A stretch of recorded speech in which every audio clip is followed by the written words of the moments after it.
இந்த இயரோட one of the biggest blockbuster மூவினா நம்ம துல்கர் சல்மான் சாருடைய லக்கி பாஸ்கர். இந்த படம் இப்போ ஓடிடியில் ரிலீஸ் ஆயிருக்கு. ஓடிடியில் ரிலீஸ் ஆனதான் ஆச்சு. எந்த சோஷியல் மீடியாக்குள்ள போனாலுமே இந்த படத்துடைய ரீல்ஸும் மீம்ஸும் தான் நமக்கு அதிகமாக ஃபீட் ஆகுது. அதுலேயும் குறிப்பாக இந்த படத்தில் வர கேரக்டர்ஸ் தான் இந்த மாதிரியான கேரக்டர்லாம் நம்ம லைஃப்ல வராதான்னு சொல்லி தான் அதிகமான மீம்ஸே வந்து போட்டுட்டு இருக்காங்க. இந்த அளவுக்கு இந்த படம் இவ்வளோ பெரிய இம்பாக்டை எல்லார் மத்தியிலுமே கிரியேட் பண்ணியிருக்கு. இந்த படம் தேட்டரில் ரிலீஸ் ஆகும்போது ஆடியன்ஸ் இந்த படத்துக்கு நல்ல ரெஸ்பான்ஸ் தான் கொடுத்தாங்க. அண்ட் இந்த படம் 100 கோடிக்கு மேலே கலெக்ஷனும் பண்ணிச்சு. பட் இருந்தாலும் எனக்கு இந்த படம் இன்னும் கொஞ்சம் அதிகமாகவே கலெக்ஷன் பண்ணியிருக்கலாம்னு தோணுச்சு. ஏன்னா அந்த அளவுக்கு இந்த படம் பயங்கரமா இருக்கும். அண்ட் எனக்கு இந்த வீடியோ பார்க்குறவங்க எல்லார்கிட்டயுமே ஒரு கேள்வி, இந்த படத்தில் வர பாஸ்கர் கேரக்டருக்கு கிடைச்ச மாதிரியான ஒரு ஆப்பர்ச்சுனிட்டி உங்களுக்கும் கிடைக்குதுன்னா நீங்க அந்த அமௌண்ட்லாம் வச்சு என்ன பண்ணிருப்பீங்க அப்படிங்கிறத மறக்காம கீழே கமெண்ட்ல மென்ஷன் பண்ணிட்டு இந்த வீடியோ பாருங்க. அண்ட் இந்த படம் இன்னைக்கு எல்லாரு கூடயுமே ஈஸியா கனெக்ட் ஆகிறதுக்கான ஒரு பெரிய ரீசன் என்னன்னா, ஒரு மிடில் கிளாஸ் மேன் அவனுடைய லைஃப்ல முன்னேறணும்னு நினைக்கிறான். அவனுக்கு ஒரு ஆப்பர்ச்சுனிட்டி கிடைக்குது. அந்த ஆப்பர்ச்சுனிட்டி அவன் எப்படி யூஸ் பண்றாங்கிறத அவ்வளவு சூப்பரா காமிச்சிருப்பாங்க. அதே மாதிரி இந்த படம் இன்னைக்கு எல்லாராலையுமே பெருசா கொண்டாடப்படுறதுக்கு நிறைய ரீசன்ஸ் இருக்கு. அதுல முக்கியமான ஒரு காரணம் வெங்கி அட்லூரியுடைய ஸ்கிரீன் பிளே தான். நான் இந்த படத்தை தியேட்டர்லயும் பார்த்தேன். ஓடிடியில் வந்ததுக்கு அப்புறமும் ஒரு 2-3 தடவைக்கு மேலேயே பார்த்துட்டேன். பட் இருந்தாலும் இப்போ வரைக்கும் இந்த படம் பார்க்கும் போதெல்லாம் எனக்கு வந்து அந்த வாவ் மொமெண்ட் வந்து குறையவே இல்லை. அந்த அளவுக்கு இந்த படத்துடைய ஸ்கிரீன் பிளேவா அவ்வளோ நல்லா எழுதியிருக்காரு. குறிப்பா அவருடைய டீட்டெயிலிங் தான். ஒரு பேங்க்குக்கும் இன்னொரு பேங்க்குக்கும் நடக்கக்கூடிய டிரான்சாக்ஷன்ல நடுவில் ஒரு புரோக்கரை வச்சு ஒரு பெரிய ஸ்கேம் நடக்குது. அந்த ஸ்கேம்லாம் ரொம்ப டீட்டெயில்டா காட்டுறன்ற பேர்ல குழப்பாம ரொம்ப அளவா காமிச்சிருப்பாங்க. ஏன்னா நிறைய பேருக்கு இந்த மணி லாண்ட்ரி, இந்த ஸ்டாக் மார்க்கெட்லாம் அந்த அளவுக்கு பெருசா தெரியாது. இந்த மாதிரியான விஷயங்கள்லாம் எந்த அளவுக்கு காட்டணுமோ அந்த அளவுக்கு தான் காட்டணும். ரொம்ப டீட்டெயில் பண்றோம்னு இறங்கணும்னா ஒரு சில நேரங்களில் ஆடியன்ஸ்க்கு அது புரியாது. அதுவே இந்த படத்தோட பெரிய மைனஸா மாறி இருக்கும். ஸோ அந்த மாதிரியான விஷயங்களை இங்க வெங்கி அட்லூரி பண்ணல. அது எனக்கு இங்க பெரிய பிளஸ்ஸா தெரிஞ்சுது. ஆனால் அடுத்த பாயிண்ட், இந்த படத்துல வர கேரக்டர்ஸ். இந்த படத்துல வந்து ஒவ்வொரு கேரக்டருமே நம்ம மனசுல நிக்கிற மாதிரி இருந்தது. ஒரு சில கேரக்டர்ஸ்க்குலாம் டியூரேஷன் வந்து பாத்தீங்கன்னா ரொம்ப கம்மி தான். பட் இருந்தாலும் இம்பாக்ட் ரொம்ப அதிகம். ஏன்னா மூவில வர ஒவ்வொரு சின்ன சின்ன கேரக்டரையுமே வெங்கி அட்லூரி அவ்வளோ நல்லா எழுதியிருப்பாரு. குறிப்பா எந்த ஒரு சீக்ரெட் நம்ம சொன்னாலுமே அதை வெளியில சொல்லாம இருக்கிற லதா மேம், அப்புறம் ஆஃபீஸ்க்கு எப்பவுமே லேட்டா வந்துட்டு சீக்கிரமா வீட்டுக்கு போற நாராயணன் சார், அந்த செக்யூரிட்டி, அப்புறம் துல்கர் சல்மான் சாருடைய ஃப்ரெண்டா ஒருத்தர் ரோல் பிளே பண்ணியிருப்பாரு அவருன்னு சொல்லிட்டு எல்லாரோட கேரக்டருமே பார்க்கறதுக்கு அவ்வளோ அழகா இருக்கும். இந்த எல்லா கேரக்டர்ஸ்க்கும் மேல ஒரு கேரக்டர் இருக்கு. அதாவது டானுக்கெல்லாம் டானுங்கிற மாதிரி நம்ம ராம்கி சார் பிளே பண்ண அந்த ஆண்டனி ரோல் தான். அந்த ரோல் இன்னைக்கு சோஷியல் மீடியால எல்லாராலையுமே பயங்கரமா கொண்டாடப்பட்டு இருக்கு. ஏன்னா படத்துல அந்த ஆண்டனி கேரக்டர் கொடுத்த ஒரு மிகப்பெரிய இம்பாக்ட் தான் நார்மலா இருக்கக்கூடிய பாஸ்கர் லக்கி பாஸ்கர் ஆனதுக்கான பெரிய ரீசனே. ஃபர்ஸ்ட் டைம் படம் பார்க்கும்போது நான் கூட அந்த கேரக்டரை கண்டிப்பா பொழப்புல மண்ணை வாரி போட்டுட்டு தான் போகுதுன்னு நினைச்சேன். ஆனா அங்க நம்ம எல்லாரும் நினைச்சது ஒண்ணு, நடந்தது ஒண்ணா இருக்கும். அந்த கேரக்டரை வச்சு அவங்க படத்துல சொல்ல வந்த ஒரு விஷயத்த நம்ம எல்லாருமே ரொம்ப நல்லாவே புரிஞ்சுக்கணும். நம்ம ஒருத்தர் மேல ரொம்ப நம்பிக்கை வச்சு ஒரு விஷயத்த அவங்களுக்காக பண்றோம்னா அந்த நம்பிக்கையை அவங்க காப்பாற்றணும். ஸோ அந்த ஒரு விஷயத்த இங்க ஆண்டனி பண்ணியிருப்பாரு. இந்த படம் பார்த்து அவங்க எல்லாருக்குமே நான் என்ன சொல்ல வரேங்கிறது கண்டிப்பா புரியும். இந்த படம் பார்க்கும்போது எனக்கு என்ன ஒரு விஷயம் தோணுச்சுன்னா, அந்த ஆண்டனி கேரக்டர், அப்புறம் பாஸ்கர், அதுக்கப்புறம் பாஸ்கருடைய ஃப்ரெண்டுன்னு சொல்லிட்டு இவங்க 3 பேரும் சேர்ந்து ஒரு சில விஷயங்கள்லாம் பண்ணுவாங்க இல்லையா அந்த பிசினஸ்ல. அதெல்லாம் பண்ணி தான் அவங்க மேல வருவாங்க. நான் சொல்ல போற இந்த விஷயத்தை எத்தனை பேர் நம்ப போறீங்கன்னு தெரியல. இந்த படத்துல வர பாஸ்கர் கேரக்டர் மாதிரி தான் நானுமே நிறைய ஐடியாஸ் வந்து என் ஃப்ரெண்ட்ஸுக்குலாம் கொடுப்பேன். நாங்க கூட்டா உட்காந்து கான்ஃபரன்ஸ்ல ஒரே நாள்ல அம்பானி ஆகிற லெவலுக்குலாம் வந்து பேசுவோம். ஆனா பேசிட்டு அங்கேயே தான் உட்காந்துருப்போம். எந்த ஒரு விஷயத்தையுமே உருப்படியா செய்யவே மாட்டோம். இந்த மாதிரியான பிரச்சனை எனக்கு மட்டும்தான் இருக்கா இல்ல உங்களுக்கும் இருக்காங்கிறத மறக்காம கமெண்ட்ல சொல்லுங்க. ஆனா அடுத்ததா எல்லாருக்குமே பயங்கர ஆச்சரியத்தை கிரியேட் பண்ண ஒரு கேரக்டர்னா பாஸ்கருடைய அப்பா கேரக்டர் தான். படம் முழுக்க மனுஷன் பேசவே மாட்டாரு. ப்ரீ கிளைமேக்ஸ்ல வந்துட்டு ஒரு விஷயம் பண்ணுவாரு. அதெல்லாம் தாறுமாறா இருக்கும். அதுலயும் அந்த ரிசர்வ் பேங்க்ல இருக்கக்கூடிய பொம்பளை கிட்ட போய் அப்பா யாருன்னு சொல்றாங்கிற டயலாக்லாம் பயங்கரமா இருக்கும். அதே மாதிரி கோவாவுடைய செக் போஸ்ட்ல ஒரு லேடி கேரக்டரும் 4 அரசியல்வாதி கேரக்டரும் வரும். ஸோ அந்த கேரக்டர்ஸுமே படத்துல நல்ல இம்பாக்டை கிரியேட் பண்ணியிருப்பாங்க. நம்ம மைண்ட்ல நிக்கிற மாதிரியான கேரக்டர்ஸ் அது எல்லாமே. அண்ட் முக்கியமா பட்டேல் பாய்ல எந்த மாதிரியான கேரக்டர்னா, நம்ம ரியல் லைஃப்ல ஒரு சில பேர்லாம் பார்த்தோன்னே அடிக்கணும்னு தோணும். அந்த மாதிரியான ஒரு கேரக்டர் தான் வரலாம். இந்த மாதிரி ஒவ்வொரு சின்ன சின்ன கேரக்டருமே நம்ம மைண்ட்ல நிக்கிற மாதிரி டிசைன் பண்ணியிருப்பாங்க. ஸோ அதுவே மூவியோட ஒரு பெரிய ப்ளஸ் பாயிண்ட்னு நான் சொல்லுவேன். அண்ட் முக்கியமா தலைவனை பத்தி பேசி ஆகணும். ஸோ துல்கர் சல்மான் சாரோட ஆக்டிங் இந்த படத்துல எக்ஸ்ட்ராடினரியா இருக்கும். ஒரு பேங்க் எம்ப்ளாயி இப்படி தான் இருக்கணும்னு சொல்லி அளவெடுத்து செஞ்ச மாதிரியே இருப்பாரு. ஒவ்வொரு ஃப்ரேம்லையுமே அவர் அவ்வளோ அழகாக காமிச்சிருப்பாங்க. அவர் கொடுக்குற குட்டி குட்டி எக்ஸ்பிரஷன்ஸுமே பார்க்க அவ்வளோ நல்லா இருக்கும். அவரோட ஆக்டிங் பற்றி சொல்லி ஆகணும். எங்கேயுமே மனுஷன் ஓவர் ஆக்டிங் பண்ணியிருக்கவே மாட்டாரு.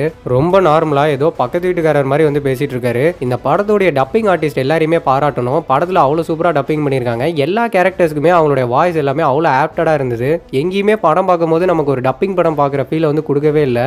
நம்ம டிக்யூ சாரை பாராட்டி ஆகணும். ஒரு வளர்ந்து வந்துட்டு இருக்கக்கூடிய ஒரு ஆக்டருக்கு இன்னைக்கு வரைக்கும் எந்த இண்டஸ்ட்ரியிலையுமே ஹேட்டர்ஸ் இல்லைங்கிறதுலாம் சாதாரண விஷயமே கிடையாது. அவரை இது வரைக்கும் ஹேட் பண்ணி யாரும் மீம்ஸ் போட்டு நான் பார்த்ததே கிடையாது. ஸோ தயவு செஞ்சு அது அப்படியே இருக்கட்டும். நம்ம யாருமே அவரை ஹேட் பண்ண வேணாம். எல்லாருமே அவரை ரசிச்சுக்கிட்டே இருப்போம். அவரும் நல்ல நல்ல ஸ்கிரிப்டாக செலக்ட் பண்ணி நம்மளை என்டர்டைன்மெண்ட் பண்ணிக்கிட்டே இருப்பாரு. அண்ட் கண்டிப்பாக இந்த விஷயத்தை இங்கே மென்ஷன் பண்ணியே ஆகணும். இன்னைக்கு இருக்கிற காலகட்டத்தில் ஒரு சில லாட்ரி ஸ்டார்லாம் வந்து பார்த்தீங்கன்னா பெரிய பேன் இண்டியா ஸ்டாராக உடனே மாறிடுறாங்க. ஆனால் ஆனா இன்னைக்கு துல்கர் சல்மான் வந்து பாத்தீங்கன்னா எல்லா இண்டஸ்ட்ரியிலுமே வந்து பெரிய பெரிய ஹிட்ஸ் வந்து வச்சிருக்காரு. உண்மையிலே ஒரு பெரிய பேன் இண்டியன் ஸ்டார்னா இப்ப இருக்கிற கரண்ட் சினிமால அது நம்ம துல்கர் சல்மான் சார் தான். அவரை நம்ம கண்டிப்பா பெரிய லெவல்ல கொண்டாடி ஆகணும். இந்த லக்கி பாஸ்கர்ல கூட அவருடைய ஆக்டிங் மூலமா நம்மளோட மைண்ட் செட்லாம் எப்படி மாத்திட்டாருன்னா இந்த படத்தை அவரை தவிர வேற யாராலையுமே பண்ண முடியாதுங்கிற மாதிரி நம்மளெல்லாம் சொல்ல வச்சிட்டாரு.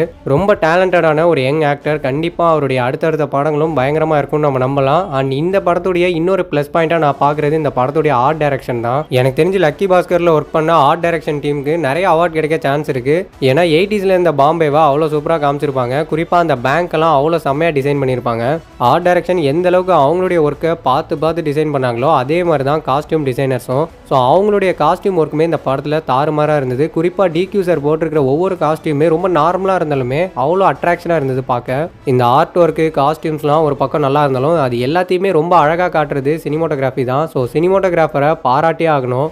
மூவியில் கேமரா ஒர்க்லாம் அவ்வளோ பயங்கரமாக பண்ணியிருக்காங்க. படத்தில் அவங்க வச்ச ஒவ்வொரு ஃப்ரேமுமே அவ்வளோ தாறுமாறாக இருந்தது. ஆல்மோஸ்ட் படத்தில் ஒர்க் பண்ண எல்லாரை பற்றியுமே பேசியாச்சு. ஆனால் இவரை பற்றி பேசாமல் இருக்கவே முடியாது. இவரோட பேக்ரவுண்ட் ஸ்கோர் தான் இன்னைக்கு இந்த படம் இவ்வளோ பயங்கரமாக வந்திருக்கிறதுக்கு மெயின் ரீசனே நம்ம ஜிவி பிரகாஷ் சார் தான். அவருடைய பேக்ரவுண்ட் ஸ்கோர் இல்லைனா இந்த படம் இன்னைக்கு இவ்வளோ பயங்கரமாக வந்திருக்காது. நான் ஏற்கனவே ஒரு வீடியோவில் சொல்லியிருந்தேன், நமக்கு ஒரு சீனில் கூஸ் பம்ப்ஸ் கிரியேட் ஆகணும், அந்த சீன் வந்து பயங்கரமாக வரணும்னா அந்த டேரக்டருடைய ரைட்டிங்கும் ஹீரோடைய ஸ்க்ரீன் ப்ரெசன்ஸும் எந்த அளவுக்கு முக்கியமோ அதை விட பேக்ரவுண்ட் ஸ்கோர் ரொம்ப முக்கியம். அந்த பேக்ரவுண்ட் ஸ்கோர் பவர்ஃபுல்லாக இருந்ததுன்னா கண்டிப்பாக நமக்கு கூஸ் பம்ப்ஸ் கிரியேட் ஆகும். ஏன்னா மியூசிக் அப்படின்ற ஒரு விஷயம் நம்ம எல்லாருக்கூடயுமே எமோஷனலாக ரொம்ப ஈஸியாக கனெக்ட் ஆகிடும். அந்த படத்தில் வரக்கூடிய மியூசிக் நம்ம கூட எமோஷனலாக கனெக்ட் ஆகிடுச்சுன்னா அந்த சீனும் ஆட்டோமேட்டிக்காக நம்மளோட ஃபேவரட் சீனாக மாறிடும். அதனால தான் இந்த படத்தில் ரெட்ரோ அப்படின்ற அந்த ஜானர் எடுத்துக்கிட்டு ஸோ ஜிவி பிரகாஷ் பயங்கரமாக மியூசிக் போட்டிருப்பாரு. அவரோட பிஜிஎம் எங்கேயுமே வந்து பார்த்தீங்கன்னா ரொம்ப ஓவராகவும் இருக்காது, ரொம்ப கம்மியாகவும் இருக்காது, கரெக்டான லெவலில் செம்மையாக போட்டிருப்பாரு. எனக்கு தெரிஞ்சு இந்த இயர் நம்ம ஜிவி பிரகாஷ் சாரோடைய ஒன் ஆஃப் த பெஸ்ட் இயர்னு சொல்லலாம். ஏன்னா அவரோட மியூசிக்கில் வந்து அமரனா இருக்கட்டும், லக்கி பாஸ்கரா இருக்கட்டும், தங்கலன் எல்லா படமே வந்து பாத்தீங்கன்னா பயங்கரமான மியூசிக் வந்து கொடுத்துருக்காரு. அண்ட் எனக்கு தெரிஞ்சு இந்த 3 படத்துல ஓவராலா பெஸ்ட்னா நான் தங்கலனை தான் சொல்லுவேன். அண்ட் அதே மாதிரி சாங் வைஸ் பார்க்கும்போது அமரனுடைய சாங்ஸ் எல்லாமே ரொம்ப சூப்பரா கொடுத்துருப்பாரு. பேக்ரவுண்ட் ஸ்கோர் வைஸ் கண்டிப்பா டவுட்டே வேணாம், லக்கி பாஸ்கர் தான். லக்கி பாஸ்கருடைய பேக்ரவுண்ட் ஸ்கோர்லாம் தாறுமாறா ஒர்க் பண்ணியிருக்காரு. அண்ட் இந்த வீடியோ பார்த்துட்டு இருக்க நீங்க ஜிவி பிரகாஷோடைய மியூசிக்ல வந்த சாங்ஸ் அண்ட் பேக்ரவுண்ட் ஸ்கோர்ல எந்த படம் அவருடைய பெஸ்ட் ஒர்க்குங்கிறத மறக்காம கீழே கமெண்ட்ல மென்ஷன் பண்ணுங்க. அண்ட் ஃபைனலா ஒரு மூவில ரொம்ப முக்கியமானது டயலாக்ஸ் தான். அந்த டயலாக்ஸ் தான் வந்து பாத்தீங்கன்னா காலத்துக்கும் நின்று பேசும், நம்ம மக்களோடலாம் ஈஸியாக கனெக்ட் ஆகும். நம்மளுமே அன்றாட வாழ்க்கையில் வந்து பார்த்தீங்கன்னா ஒரு சில டயலாக்ஸ்லாம் யூஸ் பண்ணுவோம். அதில் நம்ம நிறைய யூஸ் பண்ணது எனக்கு தெரிஞ்சு நம்ம சூப்பர் ஸ்டாரோட டயலாக்ஸாக தான் இருக்கும். அந்த மாதிரி இந்த லக்கி பாஸ்கரில் பயங்கரமான மோட்டிவேஷன் டயலாக்ஸ்லாம் ரொம்ப நிறையவே இருக்குது. அதில் எனக்கு ரொம்ப பர்சனல் ஃபேவரட்டான ஒரு டயலாக்னா, ஒரு நாளில் ஒரு அரை மணி நேரம் நமக்கு நினச்ச மாதிரி நடக்கலங்கிறதுக்காக அதை நினச்சிட்டு நம்ம காலம் முழுக்க ஃபீல் பண்ணிட்டு இருக்க முடியாதுன்னு ஒரு டயலாக் வரும். ஸோ அந்த டயலாக் ரொம்பவே எனக்கு பிடிச்சிருந்தது. அதே மாதிரி நகை கடையில் ஒரு சீன் வரும், அங்கே ஒரு டயலாக் பேசியிருப்பாரு, திஸ் இஸ் இந்தியா, இங்கே பொருள் வேணும்னா பணம் கொடுத்து வாங்கணும், அதே ரெஸ்பெக்ட் வேணும்னா பணம் நம்ம உடம்புக்கு மேலே இருக்கணும்னு. அந்த டயலாகுமே எனக்கு ரொம்ப பர்சனலாக பிடிச்சிருந்தது. இந்த மாதிரி நிறைய சூப்பரான டயலாக்ஸ்லாம் இந்த படத்தில் இருக்கும். அண்ட் அதே மாதிரி எனக்கு ஓவராலாக இந்த படத்தில் ரொம்ப பயங்கர ஃபேவரட்டான சீன்னா அந்த ஜுவல்லரி ஷாப் சீனை சொல்லலாம். அதே மாதிரி கிளைமேக்ஸ் சீன், அந்த ஆண்டனி சார் கிட்ட கிடைக்கிற பார்ட்னர்ஷிப் சீன், இந்த 3 சீனுமே எனக்கு ரொம்ப ஃபேவரட்டான சீன்ஸ். இந்த மாதிரி படத்தில் இருக்கிற ஒவ்வொரு விஷயத்தையுமே பார்த்து பண்ணதுனால தான் இன்னைக்கு இந்த படம் எல்லாரோட ஃபேவரட் படமாகவும் மாறி இருக்கு. இந்த படத்துக்கு இவ்வளோ பெரிய ரெஸ்பான்ஸையும் ஆடியன்ஸ் வந்து கொடுத்துட்டு இருக்காங்க. அண்ட் ஃபைனலாக ஒரு படம் நம்ம எல்லாருக்குமே பயங்கர ஃபேவரட்டாக மாறுதுன்னா அந்த படம் சாதாரணமெல்லாம் நமக்கு ஃபேவரட்டாக மாறிடாது. அதுலேருந்து ஏதாவது ஒரு மொமெண்ட் நம்ம கூட கனெக்ட் ஆகும். அதனால மட்டும்தான் அந்த படம் நமக்குலாம் ஃபேவரட்டாகவே இருக்கும். அந்த மாதிரி லக்கி பாஸ்கர்லேருந்து உங்கள் கூடலாம் கனெக்ட் ஆன மொமெண்ட் என்னங்கிறத மறக்காம கமெண்ட்ல மென்ஷன் பண்ணுங்க. அண்ட் எனக்கு தெரிஞ்சு நான் இந்த வீடியோடைய டியூரேஷனை ஒரு 10 நிமிஷத்துக்கிட்ட கொண்டு வந்துட்டேன்னு நினைக்கிறேன். ஏன்னா போன வீடியோவில் ஒருத்தர் வந்து கமெண்ட் பண்ணியிருந்தாரு, ப்ரோ முடிஞ்ச அளவுக்கு வீடியோவை ஒரு 10 நிமிஷத்துக்காவது பண்ணுங்கன்னு சொன்னார். தலைவா 10 நிமிஷம் இல்லை, அரை மணி நேரம் கூட நான் உட்காந்து ஒரு வீடியோ பேசிடுவேன். ஆனால் நான் எடுத்துகிட்டு இருக்கிற கண்டென்ட்லலாம் அந்தளவுக்கு பேசுறதுக்கு டாபிக் இருக்கணும். அதே நேரத்தில் நான் இருக்கிற இடத்துல நிறைய வெஹிக்கல்ஸ் வந்து போகும், நிறைய ஆரன் சவுண்ட்லாம் கேட்கும். அதனால நான் இந்த டியூரேஷனுக்கு வீடியோ பண்ணுறது அவ்வளோ கஷ்டமாக இருக்குது. நீங்கள் சொல்கிறது எல்லாமே எனக்கு புரியுது, நீங்கள் எல்லாமே நன்மைக்காக தான் சொல்கிறீங்க. அது மட்டும் இல்லாமல் நான் ரீசெண்டாக அப்லோட் பண்ண எல்லா கண்டென்ட்ஸுக்குமே உங்ககிட்ட நல்ல ரெஸ்பான்ஸ் கிடைச்சது. ஒரு சில பேர்லாம் ஒரு சில வீடியோவில் வந்துட்டு நான் ஃபஸ்ட் கமெண்ட் ஃபஸ்ட் லைக்லாம் கமெண்ட் பண்ணும்போது எனக்கு ரொம்ப ஷையாக இருந்தது. நம்ம வீடியோவில் இந்த மாதிரிலாம் வந்து கமெண்ட் பண்ணுறாங்களேன்னு சொல்லிட்டு ரொம்ப பெருமையாகவும் இருந்தது. அதே மாதிரி இன்னும் சில பேர்லாம், ப்ரோ நான் உங்களோட சேனலை தொடர்ந்து பார்த்துட்டு இருக்கேன், கண்டிப்பாக நீங்கள் பெரிய ஆளாக வருவீங்க, உங்களோட கண்டென்ட்ஸ் எல்லாமே ரொம்ப ஜென்யூனாக இருக்குன்ற மாதிரிலாம் சொல்கிறீங்க. ஸோ அந்த மாதிரி சொன்ன எல்லாருக்குமே ரொம்ப நன்றி. நீங்கள் எல்லாரும் சேர்ந்து கண்டினியூவாக என்னை சப்போர்ட் பண்ணுறதுனால மட்டும்தான் இந்த ஒரு விஷயத்தை என்னால் பெருமையாக சொல்லிக்க முடியும். நம்ம சேனலில் நம்ம வச்சிருக்கிறது 2400 சப்ஸ்கிரைப் மட்டும்தான். ஆனால் நம்ம போடுற வீடியோஸ்லாம் பெருசாக வியூவும் போகிறதில்ல. இந்த அளவுக்கு கம்மியான வியூஸில் அதிகமான லைக்ஸும் கமெண்ட்ஸும் வருதுன்னா அது உங்களால் மட்டும்தான்.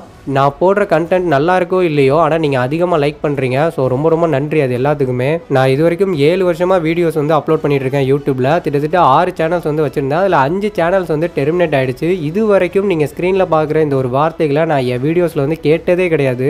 நான் நினச்சா இது எல்லாத்தையுமே அசால்ட்டாக கேட்டே வாங்கலாம். ஆனால் எனக்குள்ளே எப்போவுமே தோன்ற ஒரு விஷயம் என்னென்னா, நம்ம தரமான கண்டென்ட்ஸை கொடுத்தா அவங்களே இது எல்லாத்தையுமே பண்ண போகிறாங்க. நம்ம ஏன் இதை போய் கேட்டு வாங்கணும்னு தான் எனக்கு தோணும். எனக்கு தெரிஞ்சு நீங்கள் கொடுக்குற ரெஸ்பான்ஸ்லாம் வச்சு பார்க்கும்போது நான் இப்போ தான் கரெக்டான கண்டென்ட்ஸ் கொடுக்க ஆரம்பிச்சிருக்கேன்னு நினைக்கிறேன். நான் லாஸ்ட்டாக அந்த ஒரு விஷயத்தை மட்டும் சொல்லிட்டு முடிச்சுக்கிறேன். தயவு செஞ்சு இனிமேல் அறுக்க விரும்பலை. நான் இது வரைக்கும் இந்த யூடியூப்ன்ற ஃபீல்டில் நிறைய தடவை தோத்துட்டேன். இன்னும் எத்தனை தடவை தோத்தாலுமே நான் இதை தான் பண்ண போகிறேன். ஸோ அதில் மட்டும் நான் முடிவாக இருக்கேன். என்னை பொறுத்த வரைக்கும் இன்றைக்கே ஜெயிக்கணும்னு இல்லை, ஆனால் கண்டிப்பாக ஜெயிப்பன்ற நம்பிக்கை எனக்கு இருக்குது. அண்ட் என்னோட இந்த ஜேர்னியில் கண்டிப்பாக என் கூட நீங்கள் கடைசி வரைக்கும் சப்போர்ட்டாக இருப்பீங்கன்னு நான் நம்புகிறேன். அண்ட் ஃபைனலாக என்னோட ஃப்ரெண்ட்ஸ் அண்ட் ஃபேமிலியான உங்களுக்கு இந்த கண்டென்ட் பிடிச்சிருக்குன்னு நான் நினைக்கிறேன். பிடிச்சிருந்தாலும் சரி, பிடிக்கலனாலும் சரி, மறக்காமல் கீழே கமெண்ட்டில் மென்ஷன் பண்ணிடுங்க.